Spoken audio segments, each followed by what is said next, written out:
Hello, everyone. My name is Sina Fallah, and I'm a musician and educator by trade and an honored member of High Notes Avante. Um, so, at early 2020, Ingrid and I got together and we started talking about adding a practical aspect, a musical aspect to this organization, which is now under the title of High Notes Voices. And we started what we called a choir. And for a few weeks, we ran the choir in person, and then of course the pandemic happened, and we went online. And to this day, my portion of things remains online, and we have also continued to bring back the in-person program. It's been wonderful, and there's been some unexpected benefits to online programs as well, because obviously during the lockdowns, many lives changed, people moved away, lifestyles changed, and so many folks who at this point would not be able to attend in person are able to come back, still enjoy the musical program. And those who might not be comfortable to show up in person and sing can still chime in online. So there are many benefits. So just a quick update of where I stand with the organization, and we're hoping to expand the program. But really, I'm here to introduce the next speaker, who is a dear friend of mine, a longtime friend and a colleague, Dr. Frank Russo, who is a psychology professor and neuroscientist at Toronto Metropolitan University, formerly known as Ryerson University. And his lab focuses on research regarding music and music cognition. So he will be discussing all the benefits from the scientific perspective. So please give a hand for Dr. Frank Russo. Thank you.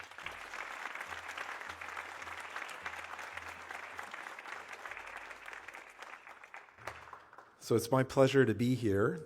I will try not to personify the professor that puts you to sleep in the dark room here. My focus is just to give you a few highlights of the many interesting scientific findings, not only that my group has revealed, but groups around the world. The study of the science or the neuroscience of music is alive and well. It seems to be embodied by former musicians who've taken an interest in psychology and neuroscience.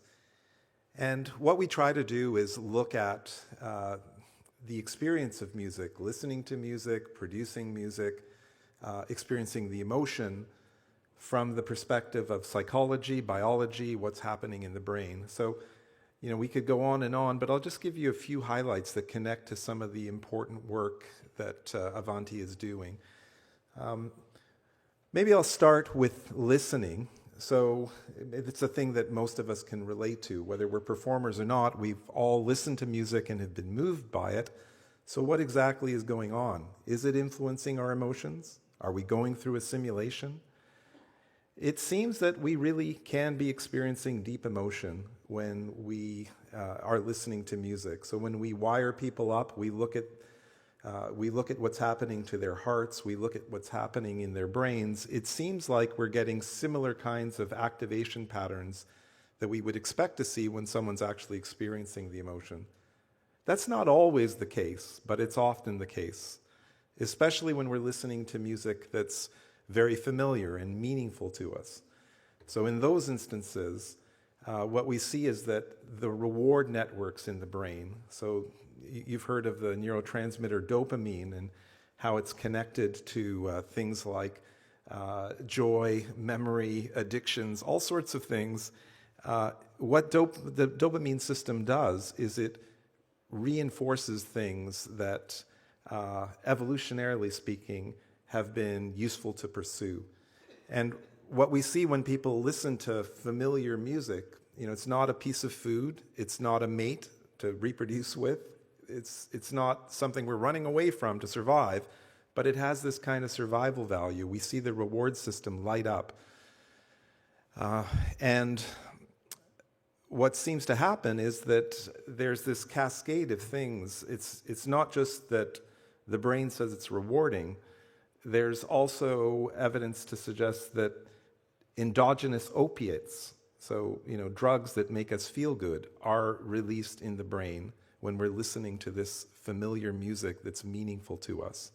So that's certainly part of the story. Music is rewarding. But music can also take us on an emotional journey. And, we've just heard snippets today, but we've been on legs of that journey with some of the performances. We got plunged into sadness. We got contemplative. So what music can do is it can, when we're speaking about music and mood, music can meet us in the mood that we're currently in. So let's say we're anxious. And progressively, through a sequence of tracks or movements in a piece, we can move to a place of calm. And, if we try to look at this from, again, a scientific lens, we do see that people's heart rates will reduce. The extent to which their sympathetic nervous systems are activated gets reduced when we are listening to music that would be considered calming. So there's a lot more detail in how this works and how to do it best, and certainly we're still trying to figure it out, but those are two kind of takeaways. One, music is rewarding. We see it as rewarding with the neurotransmitter reward system activated in the brain and related opiates. And then the other piece is that music takes us on an emotional journey, and it can change the mood that we're in. There's a lot more to say, but that's all I'm going to say about music listening. Avanti is mostly, I think, about production and not just about music production, but what happens when we perform music? A few things there. If we are performing at the limits of our ability, so that doesn't mean virtuoso performances like the arias we heard earlier. That could mean just learning to play a sequence of chords that we've only just mastered. When we're doing that at the limits of our ability, what seems to happen is that we get out of this inward focus where we're focused on self-preservation and our own day-to-day issues. And we're using these other networks of the brain that are more active and engaging with the world. Well, this is a healthy thing to be doing. When we're stuck in this pattern of looking inward and looking at things that are not right, to have this opportunity to be engaging in the world in an active way at the limits of our ability is therapeutic.